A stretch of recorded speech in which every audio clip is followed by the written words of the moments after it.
नमस्कार दोस्तों, स्वागत है आप सभी का आपके अपने YouTube चैनल पे जिसका नाम है स्टडी विद ऑसम और मैं हूं आपका दोस्त हर्ष।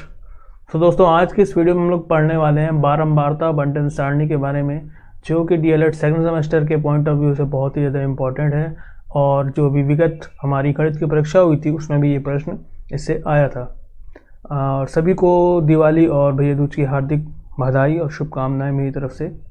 चलिए बिना किसी देरी के शुरू करते हैं आज की अपनी वीडियो और देखते हैं इसमें कुछ इंपॉर्टेंट पॉइंट ऑफ व्यूज़। सो जैसा कि आप लोग देख ही रहे हो दोस्तों कि यहाँ पे हम लोगों को डीएलएड की जो चैप्टर है फ्रीक्वेंसी डिस्ट्रीब्यूशन टेबल से रिलेटेड, इसमें हम लोगों को इसके क्या क्या चीज़ें के बारे में पढ़ना है, वर्ग अंतराल के बारे में जानना है, प्रसार क्या होता है, वर्ग सीमा, आवृत्ति, और सबसे इम्पॉर्टेंट जो मेथड हैं दो, अपवर्जी विधि और समावेशी विधि, इसके बारे में जानना है। ठीक है। सो क्वेश्चन करते समय क्या होता है, बहुत ज़्यादा कन्फ्यूज़न रहती है कि हम लोग को डाटा किस तरह से हमको जो मिल जाता है तो उसको हम अपवर्जी में बनाएं या समावेशी में बनाएं, वो डिपेंड आपके ऊपर करता है कि आप किस में बनाना चाहते हो। ठीक है। तो आइए कुछ सबसे पहले इसके इम्पॉर्टेंट जो पॉइंट ऑफ व्यूज़ हम उनको जान लेते हैं। इसमें सबसे पहला जो है वो है आंकड़े। ठीक है दोस्तों, आंकड़े क्या होते हैं?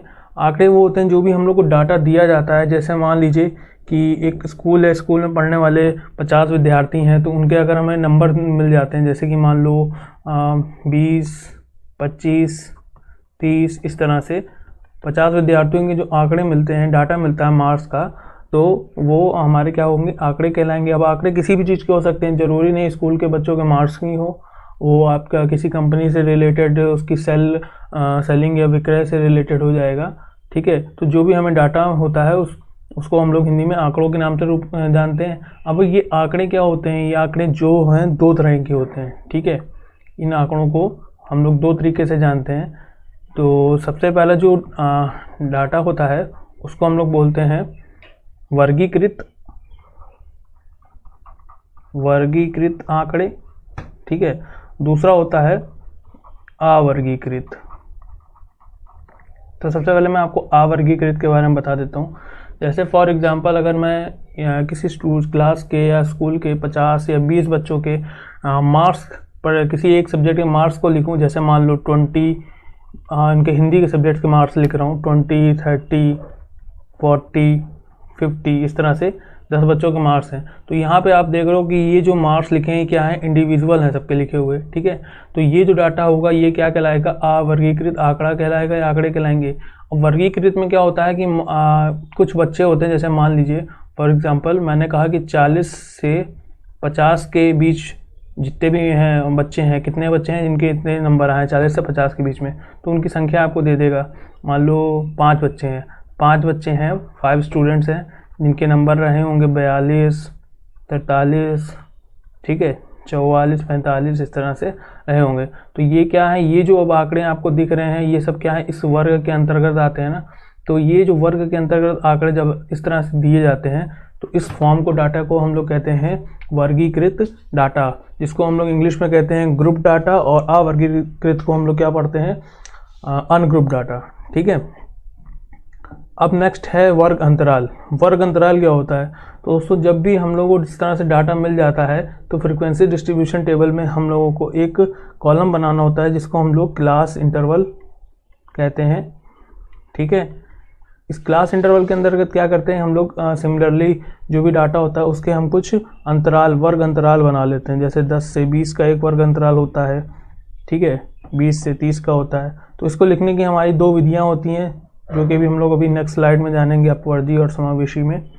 ठीक है। तो इसको आप अभी यहाँ से इतना समझ लो। इसके बाद जानिए प्रसार क्या होता है। तो प्रसार को हम लोग इंग्लिश में रेंज के नाम से जानते हैं। ठीक है। रेंज।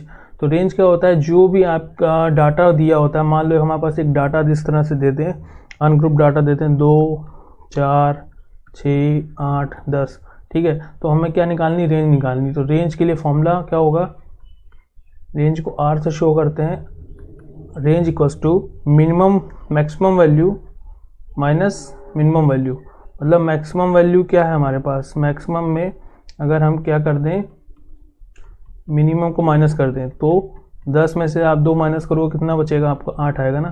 तो यही आपकी क्या कहलाती है, रेंज कहलाती है। तो वर्ग डिस्ट्रीब्यूशन टेबल से अगर कोई क्वेश्चन आता है तो उसमें कभी कभी हमसे प्रसार भी पूछ लेता है।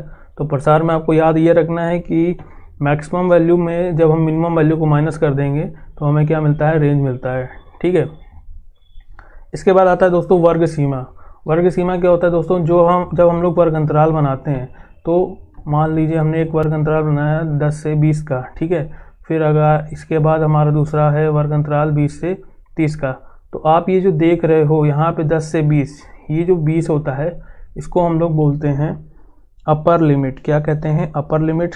ये जो होता है हम इसको बोलते हैं लोअर लिमिट। ठीक है, तो वर्ग सीमा को हम लोग क्लास साइज के नाम से जानते हैं। इसको हम लोग क्या पढ़ते हैं, क्लास साइज। तो क्लास साइज कैसे आता है, क्लास साइज का फॉर्मूला आप याद रख लो। क्लास साइज बराबर क्या होता है, अपर लिमिट यानी यूएल से दिखा दिया है माइनस लोअर लिमिट। ठीक है, तो वर्ग अंतराल में जो अपर और लोअर लिमिट का जो डिफरेंस होता है उसी को हम लोग क्या कहते हैं, वर्ग सीमा या क्लास साइज कहते हैं। ठीक है, तो 20 में 10 आप घटाओगे कितना बचेगा, आपको 10 मिलेगा। तो 10 यहाँ पे आपका क्या कहलाएगा, वर्ग सीमा कहलाएगा।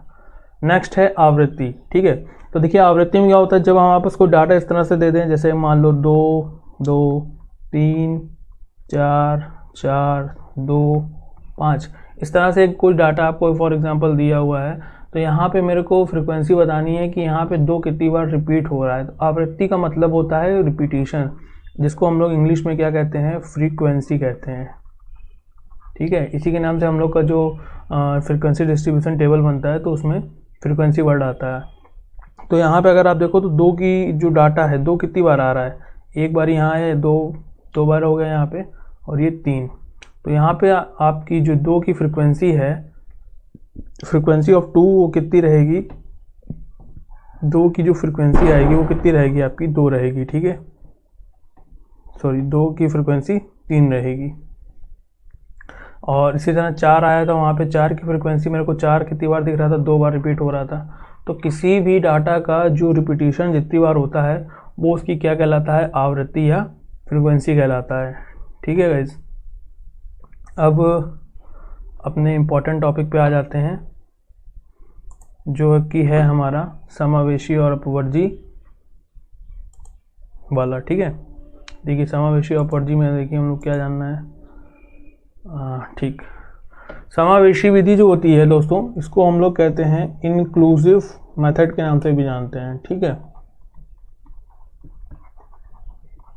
इंक्लूसिव मेथड कहते हैं। 20 ये रहा, फिर आएगा आपका 21 से 30, ठीक, 20 to 30, 31 to 40, 41 to 50। तो यहाँ पे आप देख रहे हो कि ये हमारा क्या है, फर्स्ट इंटरवल है, ये सेकंड है, ये हमारा थर्ड है, ये हमारा फोर्थ है। तो अब हर इंटरवल में आप देख रहे हो कि जहाँ पे ये हमारा वर्ग फर्स्ट वाला ख़त्म हो रहा है, जहाँ पे देखिए ये इसकी लोअर लिमिट है और ये क्या है, इसकी अपर लिमिट है। नेक्स्ट जो शुरू हो रहा है वो वहाँ पे हमारा जो लोअर लिमिट है वो पहले वाले से अलग है। यहाँ पे देखिए 20 थी, यहाँ पे कितनी है, 21 है। ठीक है, सेम रिपीट नहीं हो रही है। तो जहाँ पे वर्ग अंतराल की लिमिट्स का क्या होता है, रिपीटिशन नहीं होता, मतलब पहले वाले की जो अपर लिमिट होती है दूसरे वाले की लोअर लिमिट नहीं बनती है। तो इस तरह के जो वर्ग अंतराल लेते हैं हम लोग, जो वर्ग क्लास इंटरवल लेते हैं, उसको हम लोग समावेशी विधि से हल करते हैं। ठीक है, तो इसमें करते कुछ नहीं है, बस हमको इतना ध्यान रखना होता है कि वर्ग अंतराल हम किस प्रकार ले रहे हैं। बस आपको ये याद रखना है कि अगर आप समावेशी से करेंगे तो आपका जो पहले वाले वर्ग अंतराल की अपर लिमिट होगी वो क्या होगी, दूसरे वाले वर्ग अंतराल की अपर लिमिट लोअर लिमिट नहीं होगी। ठीक है, यहाँ पे देखो 20 था, यहाँ पे क्या है 21 है, यहाँ 30 है, यहाँ पे 31 है। बस इतना आपको डिफरेंस याद रखना है। अपवर्जी को हम लोग कहते हैं एक्सक्लूसिव।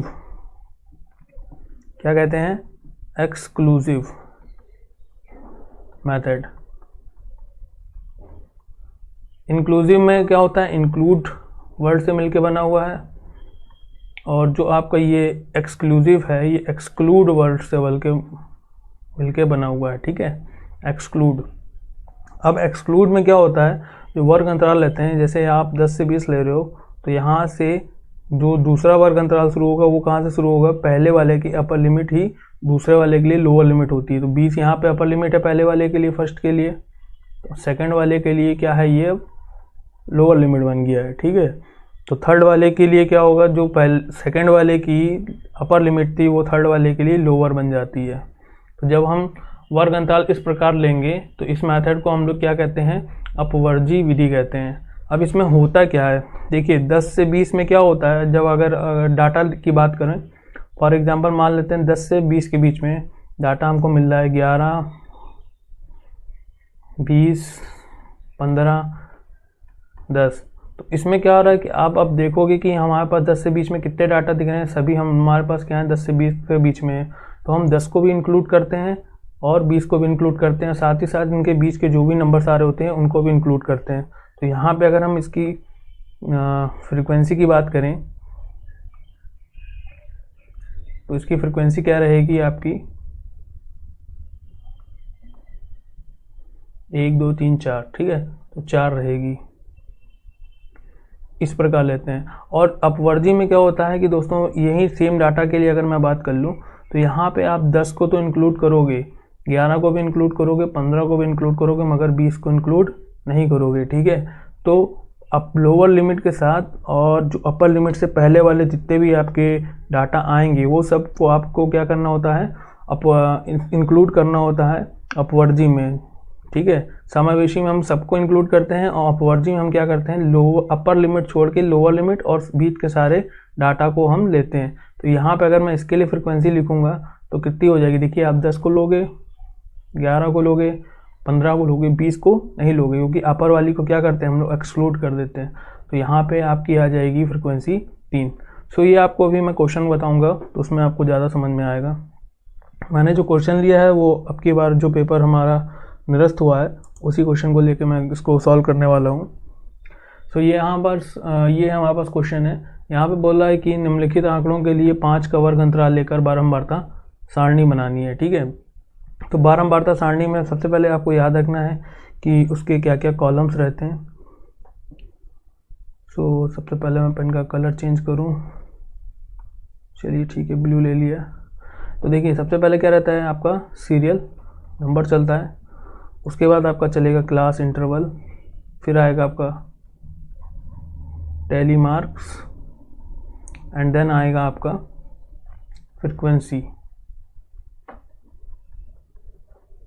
ठीक है। सीरियल नंबर में आप 1 2 3 4 5 6 इस तरह से डाल सकते हैं। सो यहाँ पे देखिए आंकड़ा जो है हमें क्या दिया हुआ है क्वेश्चन में कि 2 4 8 11 14 16 20 28 इस तरह से दिया हुआ है। तो आप सबसे पहले क्या करो, इसको आरोही या अवरोही क्रम में अरेंज कर लो, ठीक है।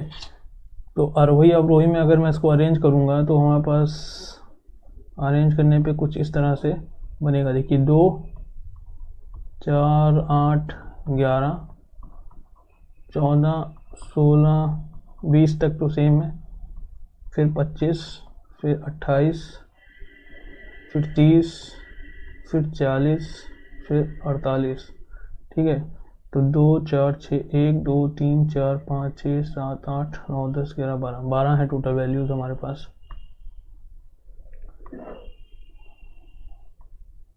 ये वैल्यूज हैं। तो अब देखिए यहाँ पे मैं अगर इसको दो तरह से आप इसको सॉल्व कर सकते हो, एक होता है आपका एक्सक्लूसिव वाला, दूसरा क्या है इंक्लूसिव, ठीक है। तो मैं अभी पहले आपको इंक्लूसिव से बताने जा रहा हूँ, इंक्लूसिव में बताना है। और यहाँ पे हमको क्वेश्चन में एक इंस्ट्रक्शन दिया गया है कि आंकड़ों के लिए जो 5 का वर्ग अंतराल लेकर बारंबारता सारणी बनानी है, ठीक है। तो 5 का वर्ग अंतराल, अब यहाँ पे देखिए जो मिनिमम वैल्यू है वो हमारे पास कितनी है, 2 है, और मैक्सिमम वैल्यू कितनी है 48 है। तो मैं 2 से ही शुरू करूँगा और 5 का डिफरेंस लेके इसकी क्लास इंटरवल बनाऊँगा। तो 2 में 5 आप जोड़ोगे तो कितना हो जाएगा 7, ठीक। अब मैं इंक्लूसिव ले रहा हूँ, तो इंक्लूसिव में क्या होता है, डाटा का रिपीटिशन नहीं होता है, मतलब कि जो अपर लिमिट होती है वो सेकंड वाले वर्ग अंतराल के लिए लोअर लिमिट नहीं बनती। तो 2 से 7 हो गया, अब 7 के बाद 8 आएगा, 8 से 13 दोनों का डिफरेंस 5 है, 14 से 19 ले लूँगा, फिर 20 से 25, 26 से 31, 32 से 37, 38 से 43, और इसके बाद एक और बनेगा हमारे पास 44 से 49। ठीक है, तो 2 से 7 के बीच में अगर आप देखो तो यहाँ पे कितनी बार इसका रिपीटिशन हो रहा है, कितने डाटा आ रहे हैं, तो हमें एक यहाँ पे 2 मिल रहा है और 4 मिल रहा है, इसके अलावा हमें कुछ नहीं मिल रहा है। तो आप टैली मार्क्स में क्या करते हैं, यहाँ पे आप 2 डंडी खींच दोगे, ठीक, और फ्रीक्वेंसी कितनी लिख दोगे, यहाँ पे 2 लिख दोगे। 8 से 13 में आप चेक करोगे तो 8 से में आपको 8 और 11 मिल रहा है, ठीक है, फिर से यानी कि फ्रीक्वेंसी आपकी कितनी रहेगी, 2 रहेगी, और टैली मार्क्स में आप 2 इस तरह से लिख दोगे, डंडी खींच दोगे। 14 से 19 में बीच में आप देखोगे तो 14 और 16, अगेन 2, यहाँ 2। 20 से 25 के बीच में आप देखोगे तो 20 और 25 2 ही हैं, फिर से आपका यहाँ पे 2 ही रहेगा। 26 से 31 के बीच में आप देखोगे तो 28 और 30 आ रहा है, यानी कि 2 और 2, ठीक है, 1 2 3 4 5 5, ठीक है। 32 से 37 के बीच में देखा तो यहाँ पे मेरे को केवल एक वैल्यू मिल रही है, 40, सॉरी 32 से 37 के बीच में कोई वैल्यू नहीं है, तो यहाँ पे आप कुछ नहीं करोगे, छोड़ दोगे और यहाँ पे 0 लिख दोगे।